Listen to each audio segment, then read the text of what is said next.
باللہ من الشیطان اللعین الرجیم بسم اللہ الرحمن الرحیم الحمدللہ رب العالمین والصلاة والسلام علی اشرف الانبیاء والمرسلین سیدنا و مولانا و شفیع ذنوبنا و طبیب نفوسنا و حبیب قلوبنا ابی القاسم محمد اللہم صلی علی محمد و آل محمد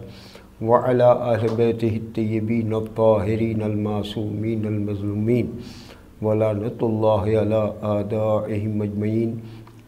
أما بعد فقد قال الله سبحانه تبارك وتعالى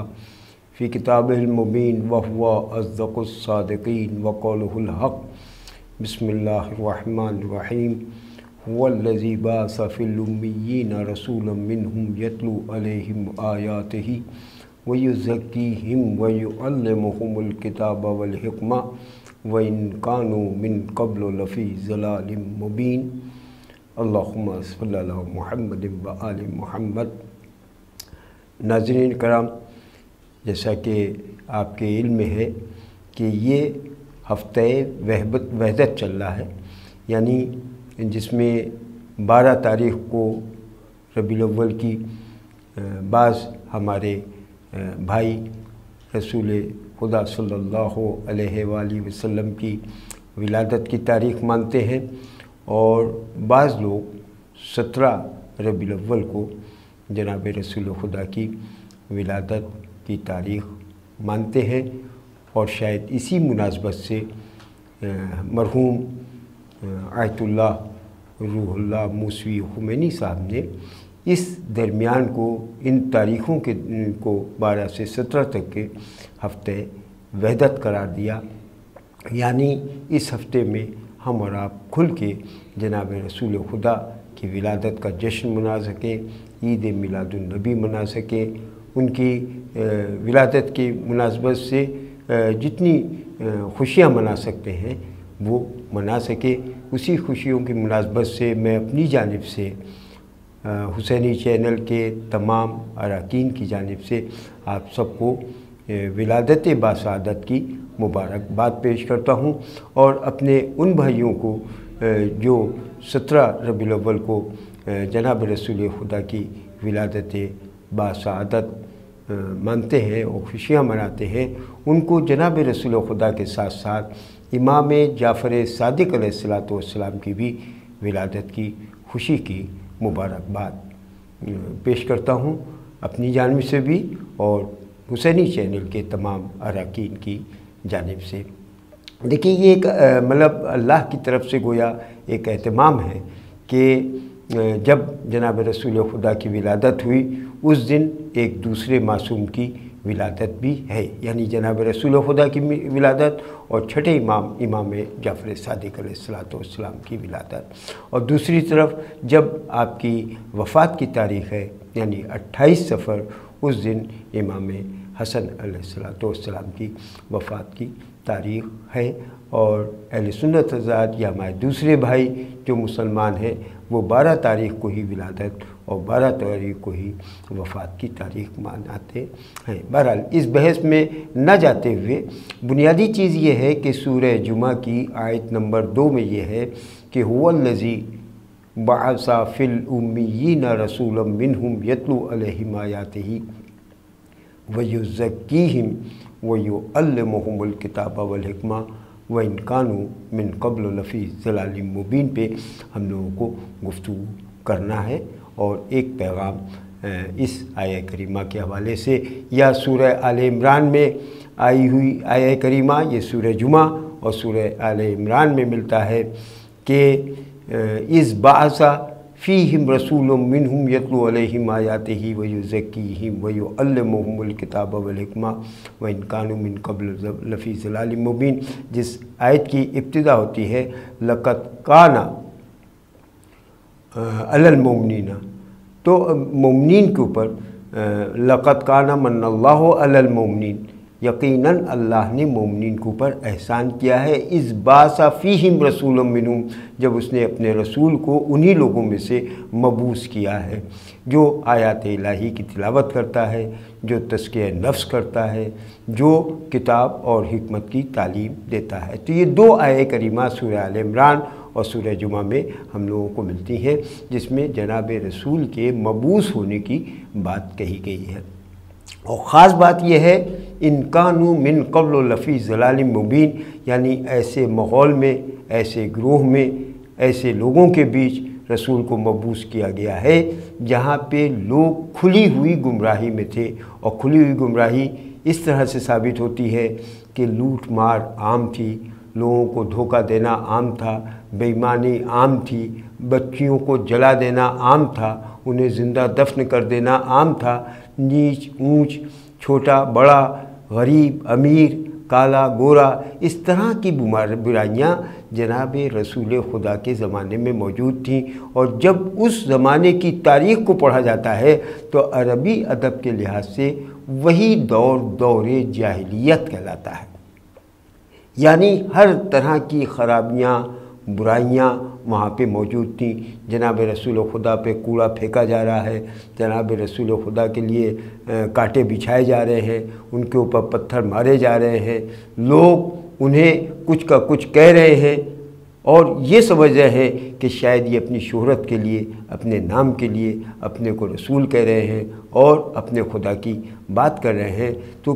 قرآن میں ملا کہ اس نے امیین میں اپنے رسول کو مبعوث کیا،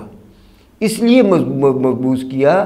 کہ ان کا تزکیہ نفس ہو، ان کے سامنے آیات الہی کی تلاوت ہو، ان کو کتاب و حکمت کی تعلیم دی جائے۔ تو یہ سب چیزیں جناب رسول خدا نے کر کے دکھائیں، اور کچھ اس طرح سے کر کے دکھائیں کہ وہ لوگ جو بے ایمان تھے، وہ لوگ جو جھوٹے تھے، وہ لوگ جو مکار تھے، وہ لوگ جو ہر طرح کی پریشانی دوسروں کو دینے کے لیے تیار تھے، وہ لوگ جو چوری اور ڈکیتی کر رہے تھے، وہی لوگ جناب رسول خدا کی سچائی کو دیکھ کر یہ کہتے ہوئے نظر آتے تھے کہ یہ سچا جا رہا ہے۔ وہی بے ایمان یہ کہتے ہوئے نظر آئے کہ آپ ہمیں کلمہ لا الہ الا اللہ پڑھا دیجئے، آپ اپنے رب کی بات کرتے ہیں، رب کو پہچانوا دیے، آپ اپنے کو رسول کہتے ہیں، ہم آپ کو رسول ماننے کے لیے تیار ہیں۔ گویا انہوں نے ہر ایک کے مزاج کو تبدیل کیا، انہوں نے گھر میں رہ کر یہ دکھایا کہ دیکھو گھریلو زندگی تمہاری کیسی ہونا چاہیے، انہوں نے بازاروں میں چہل قدمی کر کے بازاروں میں گھوم کے بتایا کہ دیکھو بازاروں میں تمہاری کیا زندگی ہونا چاہیے، انہوں نے خراب لوگوں کے بیچ زندگی بسر کر کے یہ ثابت کر دیا کہ تم خراب ماحول میں بھی رہو لیکن اپنے کردار، اپنے اخلاق، اپنی زبان کے ذریعے سے ان میں اس طرح کا بدلاؤ لا دو کہ وہ خود ایماندار ہو جائیں، سچے ہو جائیں اور یہ سوچنے کے اوپر مجبور ہو جائیں کہ کیا سماج میں ایسے لوگ بھی ہوتے ہیں جن کے اوپر اگر ہم پتھر برسا بھی رہے ہیں تو وہ زبان سے نہ کچھ کہتا ہے، نہ اس کا بدلہ لینا چاہتا ہے، وہ نہ اپنا راستہ بدلتا ہے کہ کوڑا اب میرے سر پر نہ آئے، بلکہ عیادت کے لیے وہ اس کی دیکھ ریکھ کے لیے، اس کی عیادت کے لیے اس لیے پہنچتا ہے کہ آج میرے سر پر کوڑا کیوں نہیں آیا۔ آپ دیکھیں تاریخ میں ایسے کتنے واقعات ملتے ہیں کہ جس میں جو لوگ جناب رسول خدا کو برا بھلا کہتے تھے اور اپنے بیچ کے نوجوانوں کو اس نوجوان یعنی جناب رسول خدا جیسے سے ملنے کے لیے منع کرتے تھے، وہ بھی کلمہ رسول اللہ، کلمہ لا الہ الا اللہ پڑھنے پر اپنے آپ مجبور ہو جاتے تھے۔ خود بے ایمان تھے لیکن آپ کی ایمانداری کا سکہ ایسا جمع ہوا تھا کہ اپنی چیزیں بھی اگر کسی کے پاس رکھواتے تھے کہ یہ امانت کے طور پر آپ رکھ لیے، وہ نام تھا رسول امین محمد مصطفیٰ صلی اللہ علیہ وآلہ وسلم۔ اور گویا ان کے دل و دماغ میں یہ بات اتنی بس گئی تھی کہ اگر کسی موقع پر ان کی جان کے دشمن بھی ہوئے تب بھی پہلے سے ان کے پاس امانتیں رکھی ہوئی ہیں۔ ہم لوگ ہجرت والے واقعے کو اگر سوچیں، اس کے انالیسس کریں، اس کو دیکھیں تو پتہ چلے گا کہ جب بستر پر جناب رسول خدا نہیں ملے اور ان کی جگہ پر مولا کائنات ملے تو وہ لوگ مولا کائنات سے رسول کے پاس رکھی گئی امانتوں کا مطالبہ کر رہے تھے۔ گویا اس بات کا یقین تھا کہ رسول ایسا امین ہے، محمد مصطفیٰ صلی اللہ علیہ وآلہ وسلم ایسے امین ہیں کہ اگر وہ یہاں سے کہیں چلے بھی گئے ہیں تب بھی ہماری امانتیں یہاں سے نہیں لے گئے ہوں گے، بلکہ گویا ان کے دماغ میں یہ نقش بھی بنا ہوا تھا کہ اپنے ہی جیسے امین کے پاس ہماری دی گئی امانتوں کو دے کے گئے ہوں گے، تاکہ اگر کوئی مطالبہ کر لے، کوئی سوال کر لے، کوئی اپنی امانت واپس لینا چاہے تو مولا کائنات علی ابن ابی طالب اس کی امانتیں واپس کر سکے۔ آپ دیکھیں انہی کے لیے ملتا ہے وَإِنَّكَ لَعَلَىٰ خُلُقٍ عَظِيمٍ، یقیناً اور ان کا یقیناً اخلاق بہت بلند تھا۔ یہی اخلاق کا نتیجہ تھا کہ وہ بڑھیا جو کوڑا پھینک رہی تھی بعد میں کلمہ پڑھتی ہوئی نظر آئی، وہ بڑھیا جس کے سر کا بوجھ لے کر آپ اس کے گھر تک گئے تو وہ کہتی ہوئی نظر آئی کہ ہم بوڑھے ہیں، ہم غریب ہیں، تو غریب ہونے کے ناطے اس کی اجرت نہیں دے سکتے، لیکن بوڑھے ہونے کے ناطے ہم تم جیسے نوجوان کو دعا دے سکتے ہیں، اور دعا یہ ہے کہ وہ نوجوان جو ہمارے نوجوانوں کو ورغلا رہا ہے، بہکا رہا ہے، اپنے کو رسول کہتا ہے اور اپنے خدا کی بات کرتا ہے، تم اس نوجوان سے بچے رہو۔ اور جب جناب رسول خدا نے کہا کہ وہ نوجوان تو میں ہی ہوں، فوراً اس کی زبان پہ آیا اگر تم وہی نوجوان ہو جو اپنے کو رسول کہتے ہو، اپنے خدا کی بات کرتے ہو تو جلد کلمہ ہمیں پڑھاؤ۔ اور پھر ان کا کام یہ رہا ہے کہ ہمیشہ خدا کو پہچانوانا، ہمیشہ اس کو بتانا۔ یتلو علیہم آیات ہی، گویا آیات الہی کی تلاوت ہی یہی ہے کہ وہ پہچانوا رہے ہیں کہ دیکھو سورج کون اگا رہا ہے، چاند کو کون چمکا رہا ہے، یہ ستارے کس نے لگائے ہیں، یہ آسمان کا شامیانہ کس نے لگایا ہے، زمین کس نے بچائی ہے، یہ پہاڑ کس نے پیدا کیے ہیں۔ گویا خدا تک اب مجھ کو پہنچانا، اور یہی خدا تک پہنچانے والا واقعہ ہمیں اور آپ کو تاریخ میں اس طرح بھی ملتا ہے کہ چونکہ ان کی جان کے دشمن بہت سارے لوگ تھے، ایک موقع پر جناب رسول خدا کی جان کا دشمن سامنے رسول خدا کے آ گیا۔ تاریخ بتاتی ہے کہ اس وقت رسول خدا تنہا تھے، اس نے فوراً نیام سے اپنی تلوار نکالی اور جناب رسول خدا کے سامنے تلوار کو کھینچ کر یہ کہا کہ اے رسول، اے محمد، اب تم بتاؤ کہ تم کو ہماری اس تلوار سے کون بچا سکتا ہے؟ تو جناب رسول خدا نے کہا کہ ہم کو تمہاری اس تلوار سے میرا خدا بچائے گا۔ اب پتہ نہیں اس جملے میں کیسا اثر تھا کہ فوراً دشمن کے ہاتھ سے تلوار چھٹی اور زمین پر آ گری۔ جب زمین پر آ گری تو جناب رسول خدا نے اس تلوار کو اٹھایا، کھینچا اور کہا کہ اب تم بتاؤ کہ تم کو اس تلوار سے کون بچا سکتا ہے۔ یعنی اسی کا جملہ گویا اسی تک دوہرا دیا۔ وہ کہہ رہا تھا اے محمد بتاؤ کہ تم کو اس وقت ہماری تلوار سے کون بچا سکتا ہے؟ اور جناب رسول خدا نے کہا کہ میرا خدا ہے جو مجھے تمہاری اس تلوار سے بچا سکتا ہے۔ اس جملے نے ایسا اثر کیا کہ تلوار زمین پر گری، اور پھر جناب رسول خدا نے اس تلوار کو اٹھایا اور کہا کہ بتاؤ تم کو اب اس تلوار سے کون بچا سکتا ہے؟ تو اس نے کہا کہ اگر آپ امان دیں گے تو میری جان بچ سکتی ہے، ورنہ اس وقت میری جان بچنے والی گویا نہیں ہے۔ تب رسول خدا نے کہا کہ یہی غلط ہے، جو خدا میری جان کو بچا سکتا ہے وہی خدا وہ ہے کہ جو تمہاری جان بھی بچا سکتا ہے۔ اس جملے نے اس کے اوپر کچھ اور ہی قسم کا اثر کیا، اور گویا اسی جملے نے، انہی دو جملوں نے اسے خدا کی شناخت کرا دی کہ جو خدا ان کا ہے وہی خدا میرا ہے، جو خدا ان کی جان بچا رہا ہے وہی خدا میری بھی جان بچا سکتا ہے۔ تو فوراً اس نے کہا کہ اپنے خدا کا کلمہ پڑھا دیجئے، اور فوراً وہ مسلمان ہو گیا۔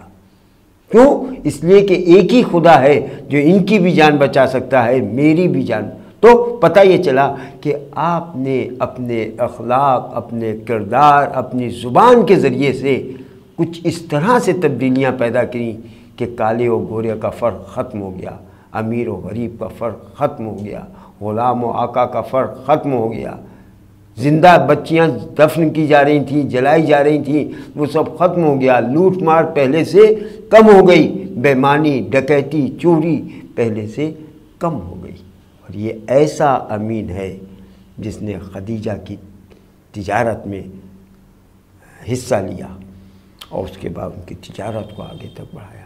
تو یہی سب چیزیں وہ ہیں جس کی وجہ سے پتہ چلتا ہے کہ آدمی کی ایمانداری، آدمی کا اخلاق، آدمی کا کردار، آدمی کی زبان اس طرح کا اثر دوسرے پہ چھوڑتی ہے کہ اپنے آپ دوسرے میں سدھار آنے لگتا ہے۔ ہمیں چاہیے کہ اس ہفتہ وحدت میں خود جناب رسول خدا کی خاص طور سے اور ان کے گھرانے والوں کی اگر ہم پیروی کرنے لگے، جیسا کہ 17 کو امام جعفر صادق علیہ السلام کی ولادت ہے، تو اپنے آپ سماج میں سدھار آنے لگے گا۔ ہم دیکھیں گے کہ جناب رسول خدا نے اپنے گھر میں رہ کے کس طرح زندگی گزاری، ہم دیکھیں گے بازاروں میں پھر کے انہوں نے کیسی زندگی گزاری، ہم دیکھیں گے کہ انہوں نے گھر والوں کے لیے دوسرے لوگوں کے ساتھ کس طرح کا برتاؤ کیا، کس طرح سے اپنے اخلاق کی چھاپ چھوڑی، اپنا دامن بچھا دیتے تھے، دوسرے لوگ آ کے بیٹھ جاتے تھے۔ بہت ساری چیزیں ہیں، تو پتہ چلتا ہے کہ اسی لیے قرآن کریم کہہ رہا ہے وَإِنَّكَ لَعَلَىٰ خُلُقٍ عَظِيمٍ، اسی لیے کہہ رہا ہے کہ ہم نے جاہلوں میں، ہم نے بدوؤں میں، ہم نے بے دینوں میں اپنے رسول کو محفوظ کیا ہے، جو آیات الہی کی تلاوت بھی کرتا ہے، جو تزکیہ نفس بھی کرتا ہے، جو کتاب و حکمت کی تعلیم بھی دیتا ہے۔ اور یہ کتاب و حکمت کی تعلیم یعنی عقلی، فکری، منطقی چیزوں سے لوگوں کو اپنی طرف راغب کرنا، یہ سب چیزیں ہمیں جناب رسول خدا اور ان کے گھرانے کے لوگوں میں ملتی ہے۔ ان کا اخلاق تو ایسا ہے کہ معلوم ہے کہ میرے سر پہ ضربت لگانے والا یہ ہے، لیکن پھر بھی اپنے سامنے کا جام ان کو دیتے ہیں۔ رسیاں کس کے اگر بندھی ہیں، معلوم ہے نمازی اسے جکڑ کے لائے ہیں، تو کہا کہ اس کی رسیاں کھول دی جائیں۔ یہ تو وہ لوگ ہیں کہ سامنے برا بھلا کہا جا رہا ہے لیکن خاموشی کے ساتھ سن رہے ہیں، اور جب وہ تھک جاتا ہے تو کہتے ہیں کہ بتاؤ تم پردیسی ہو، تمہیں دولت کی ضرورت ہے، تمہیں آرام کی ضرورت ہے۔ اپنے آپ وہ ان کے اخلاق کو دیکھ کر گرویدہ ہوتا ہے۔ ان کے اخلاق تو ایسا ہے کہ اگر کسی کو پیاسا دیکھ لیا تو جام دے رہے ہیں، اور جب اس کی جان میں جان آ جاتی ہے تو کہتا ہوا نظر آتا ہے کہ اگر آپ مجھے جانتے ہوتے تو پانی نہ دیتے۔ تب آپ ارشاد فرماتے ہیں امام زین العابدین کے حوالے سے کہ تم حسین بن نمیر ہو، اور تم تو میرے بھائی علی اکبر کے قاتل ہو، سینے میں برچھی لگانے والے ہو۔ اور پھر جب تاریخ کو اور آگے دیکھتے ہیں امام زین العابدین کے بعد امام محمد باقر یا امام جعفر صادق، تو ان کی علمی مسند بھی دی ہوئی ہے، جہاں پہ کیمسٹری بھی پڑھائی جا رہی ہے، فزکس بھی پڑھائی جا رہی ہے، میتھ بھی منطق اور فلسفہ، یہ تمام چیزیں تو یہی چیزیں ہیں کہ اگر ہم سماج میں لے کے چلیں تو اپنے آپ ہمارا سماج سدھرتا ہوا نظر آئے گا۔ ان کی اخلاقی، زبانی، علمی یہ سب جو تحریکات ہیں، جو کردار ہے، جو چھاپ ہے، اس کا سماج پہ اثر پڑے گا۔ ہفتہ وحدت اسی لیے گویا منایا جاتا ہے کہ لوگ رسول کی سیرت پر عمل کر کے اپنے کردار کو سنوارنے کے ساتھ ساتھ سماج میں ایک بہترین پیغام دے سکیں اور چلتے پھرتے یہ بتا سکیں کہ ہم رسول کے ماننے والے ہیں، اس لیے ہمارا کردار ایسا ہے۔ وآخر دعوانا ان الحمد للہ رب العالمین۔